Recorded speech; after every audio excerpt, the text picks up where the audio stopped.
Hello everyone! Welcome to my vlog. Gawa po tayo ng dates na matamis. Ito. Meron po akong 3 cups na arena na puti. Yan. Unahin lang natin yung mga dry. So, meron po tayong vanilla na powder, 1 teaspoon. Yan. At meron po tayong baking soda at meron tayong baking powder.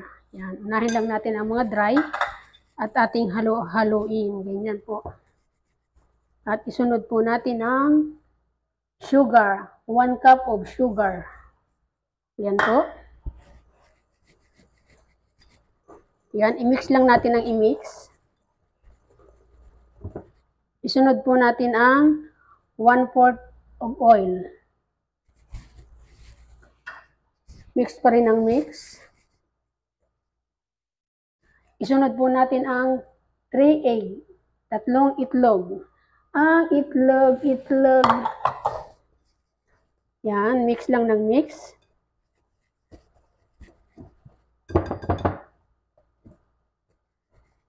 Depende po sa inyo kung paano po ang procedure nyo pag nagluto po kayo ng dates. So, ito na po yung dates na o kaya tamar. Ito po ay 1 cup na binabad ko na po ito sa tubig na mainit para po siya ay lumambot. So, ayan na po siya. Yan. At isunod po natin ang warm na gatas. Liquid po na gatas na ininit natin. So, meron po tayong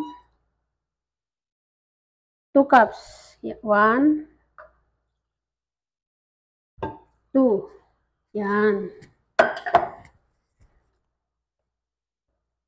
Haluin.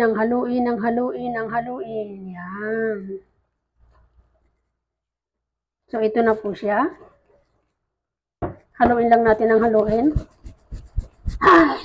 Sige, bati. Namiss na natin na magbati.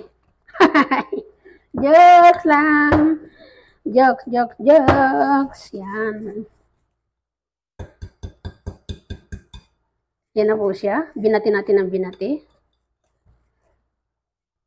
Para yung texture niya ay maganda. Pwede rin kayong maglagay. Depende po sa inyo kung gusto niyo maglagay ng nuts. Ako po ay naglalagay ng nuts. Yan.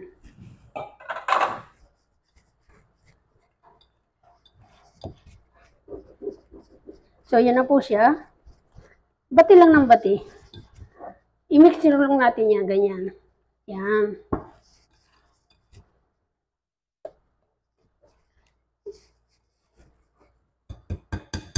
I-leave natin ang ilang minuto diyan sa tabi. At punasan po natin itong ating paglalagyan. Punasan po natin ng mantika para po hindi po siya magdikit. Yan. Ganyan rin po. Para po hindi siya magdikit mamaya pag nilagay na natin. Yan na po siya. Yan, ganyan po. So, mga kapatid, mga sisi, mga sis, ito po ang aking recipe na dates. Yan. Mag-reheat na tayo ng oven. Sandali po. Mag-reheat tayo. Ilalagay na po natin dito sa ating lalagyan para po ilagay natin sa oven.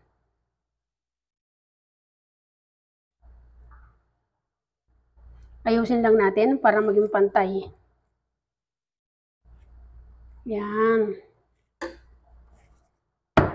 So, ito na po ang ating dates. Ilalagay na natin sa oven. Ilalagay na po natin sa oven. Yan. After 20 minutes, luto na po yan. Nakapag-preheat tayo ng 250 degrees. Ayan po. Hintayin natin ng 20 minutes. Guys, ito na po yung ating dates cake. At ililipat na po natin sa lalagyan. Tara. At dekorasyon na natin. No? Yan. Para maganda po siya tingnan. Guys, ito na po ang ating cake. Luto na po siya. Lalagyan natin ng syrup. Ang itaas. Yan. Lagyan natin ng syrup para po magkintab-kintab. At yan. Lagyan natin ng syrup. At lalagyan natin ng glitters.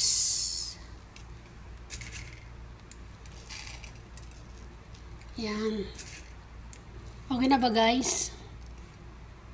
Masarap yan. Sinong gustong order? Order lang. Homemade. Dates po yan. Dates Tamar. Yan. Chocolate. Dates. Cake. Maraming salamat sa nag-watch. Sana po nagustuhan niyo po yung aking cake na dates. Yan. Thank you everyone. Maraming salamat po. Bye.